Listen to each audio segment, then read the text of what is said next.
Hi, welcome to the video lectures from Shivananda Sharma Memorial RV College. This is an ISR initiative. Shivananda Sharma Memorial RV College is one of the premier institutions run by the prestigious RV group of institutions. We have come up with a unique initiative to engage students at the time of this unforeseen medical emergency caused by the corona outbreak. As a socially responsible institution, we would like to connect academically with students to make good the losses caused. In this connection, I, Gokul C from the Department of BBA, has posted a video on the subject banking regulations and operations, and the topic is paying banker and collecting banker. Please watch the video till the end. Like, share, subscribe to our YouTube channel, and also share this video with your peer groups. Thank you. And the topic is paying and collecting banker. This is the second part of the video lecture. The first part we covered the paying banker. Today we'll talk about collecting banker. A collecting banker is one who undertakes to collect the amount of checks and bills for his customers from the paying banker.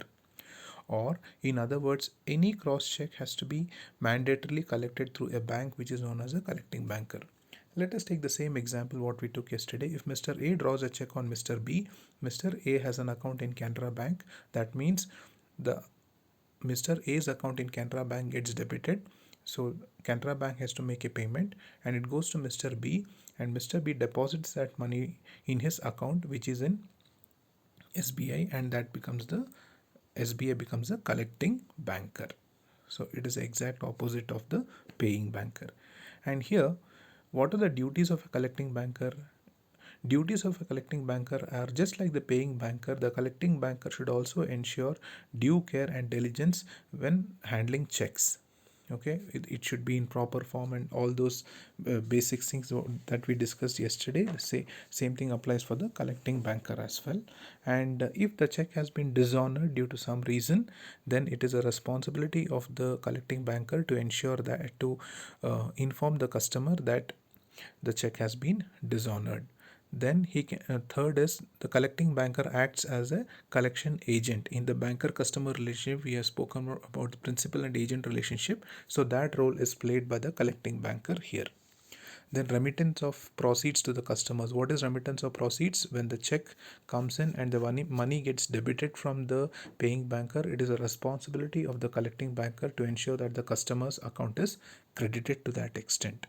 Collection of bill of exchange. Bill of exchange doesn't really come into the scene because it is not mandatory as per as per the RBI regulations to collect bill of exchange, though it is a negotiable instrument.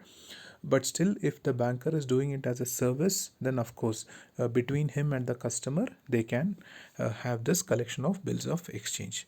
So what are the rights of a collecting banker? If there has been any wrongful dishonor of a check by the paying banker, the collecting banker has a right to collect it. He could refund the amount, and if there has been any items booked by the collecting banker, and if there has been any issues with that, he can go back to the customer, and he has a right to take back, claim back that item.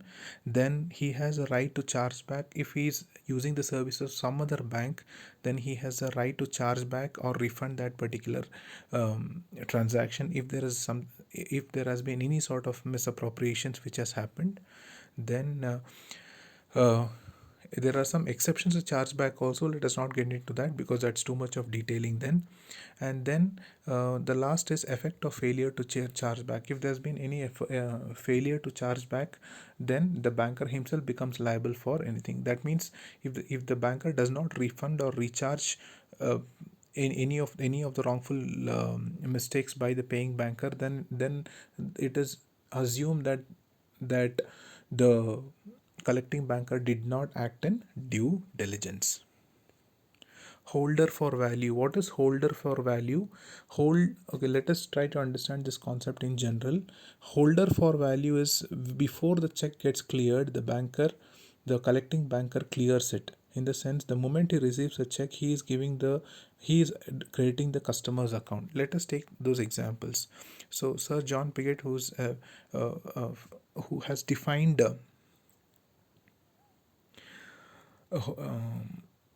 holder for value and holder in due course, both of them have been defined. One is by lending further on the strength of the check. For example, a customer gives a check, and on the basis of the check, the banker provides more loan to the customer.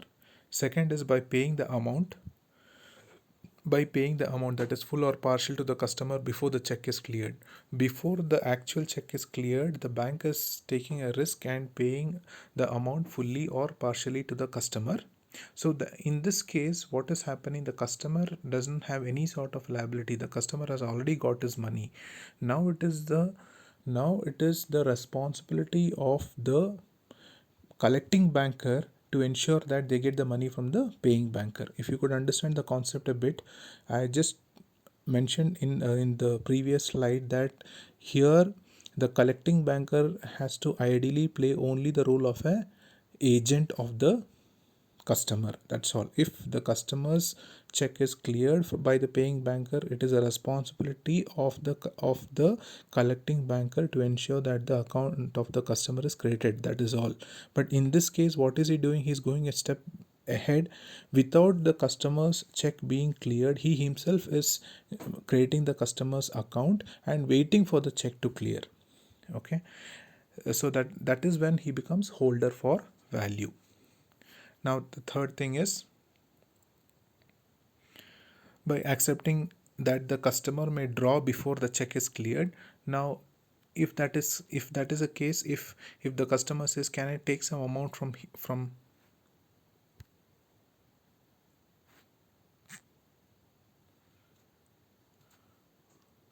I'm so sorry, okay, if the customer says, if the banker agrees that yes, you can make some withdrawals, and I can adjust those withdrawals against your upcoming check, that then also the banker becomes holder for value by accepting a check over an existing overdraft. Already there is an overdraft there. What is an overdraft? Overdraft is beyond your account limit. You have exceeded your account limit, and the banker has extended his own funds to clear your check payments. So just because an existing check is coming, you are providing additional overdraft to that person. So that becomes, if the banker takes such steps, he becomes a holder for value.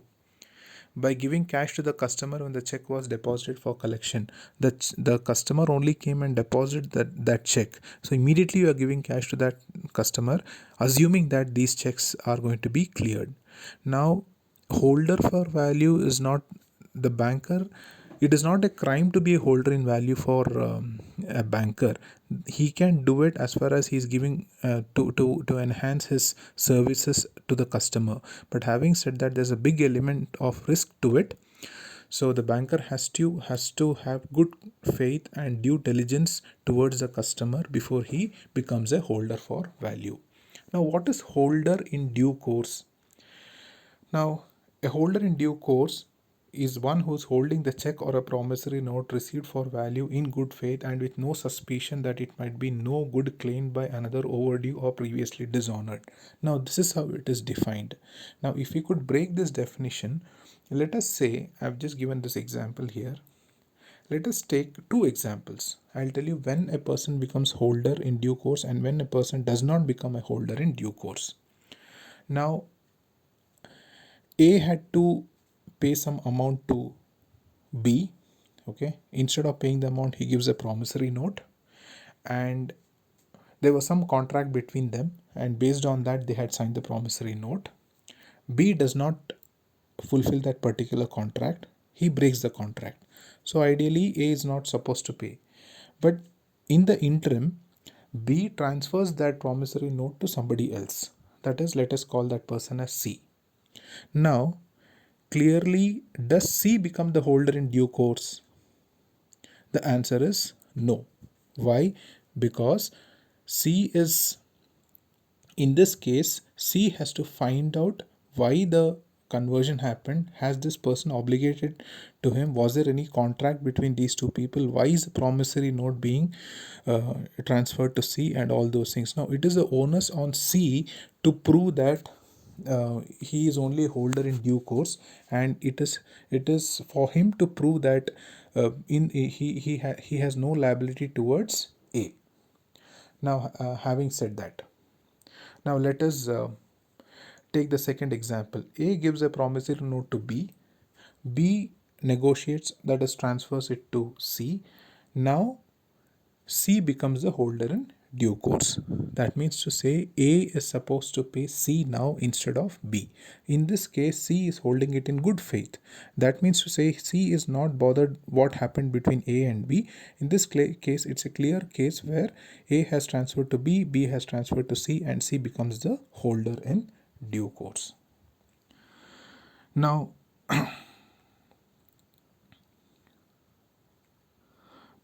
what does Section 70 of the Negotiable Instrument Act guarantee for holder in due course? Now, to be called a holder in due course, there are four conditions to be satisfied. One is he should have acquired the complete paper and regular on its face. When they are talking about paper, they are referring to the negotiable instrument.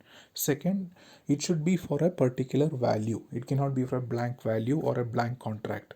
Third, he should have acquired it in good faith. What is in this entire banking chapter topic, especially with regard to paying banker and collecting banker, we often keep using the term good faith. What is good faith? Good faith is I take something from somebody without expecting any sort of fraud. It is like any other regular transaction. I trust the other person, that's why I'm receiving it from that person. Then the last is before the papers were overdue. Overdue could be after the maturity date. Now, as far as collecting banker is concerned, there are two things. One is agent of the banker. Agent of the banker is where the banker is just the agent, in the sense he will collect the money from the paying banker and he will instead give it to the credit to the customer's account. What is doctrine of conversion? Doctrine of conversion, if I could put it in banking terms, as per the dictionary of banking, it says conversion is a legal term signifying wrongful interference with another person's property inconsistent with another's right of possession. That means to say, if a banker is aware that a particular customer has a defective title, when I say defective title, that means to say he is not the true owner of something, then he has a right to dishonor that particular check and reject the payment. But if he continues to do that, that means to say the banker has not acted in good faith, he has not used utmost care for it. So this is called as doctrine of conversion. Doctrine of conversion means you have forced yourself to do something which was not supposed to be done. For example, when a person who has been entrusted a customer has told you to a customer has clearly marked a check which says not negotiable, but you did not see that, and somebody else had come and negotiated it and you just gave the money to that person. Second thing, a customer has clearly mentioned that so and so person will be coming from my office to collect the check, but there was somebody else who came in and the banker mistakenly gave the check to that person. Such things are called doctrine of conversion, which are not supposed to be done, and the banker will not get any legal protection if they do it. Then what are the statutory protections that a collecting banker gets? The banker should have always acted in good faith and without negligence. Second is collection for a customer only. That means to say a banker should always collect the check on behalf of the customer. Whenever the check comes in, the banker should ensure that the customer is existing in that particular bank. If the account is closed, it is a responsibility of the collecting banker to revert to the paying bank and say that such and such a customer does not exist. He can act as an agent, which is absolutely fine. And the last is, if there's a cross check, he has to again and again verify that and ensure that it is not paid across the counter or for any other reason. It has to be deposited in the account of the customer itself. Then Coming to the clearing services, well, nowadays this doesn't have much of a relevance because with the computerization, a lot of things have changed. Earlier, local checks and outstation checks used to have a very big process called the RBI clearing house, where representatives from each bank used to go and be part of the RBI system, where each bank used to have their own checks being distributed across.